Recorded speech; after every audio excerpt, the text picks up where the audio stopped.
C'était sa toute première descente dans le territoire de Massimanimba, dans la province de Kwilu, depuis les élections controversées du 20 décembre dernier et de sa reconduction dans le gouvernement dirigé par Judith Suminwa Tuluka, première ministre. La soif était énorme dans le chef de la population de ce coin qui attendait connaître la vraie version des faits depuis l'annulation des résultats par la CENI.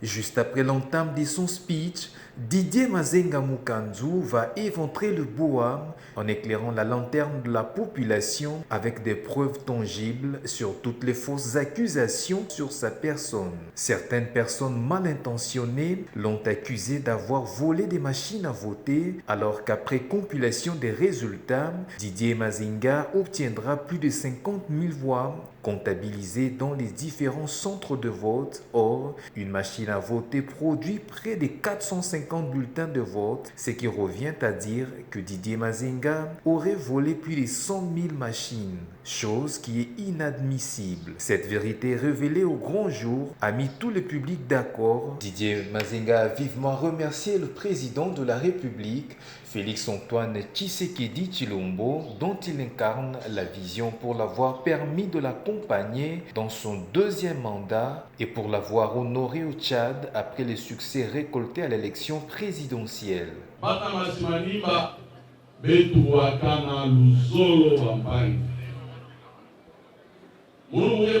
Les enfants de Massimanimba, le pays a besoin de l'unité et de l'amour. Sans cela, il n'y aura pas de développement. C'est Dieu qui a donné l'autorité au président de la République, Félix-Antoine Tshisekedi Tshilombo.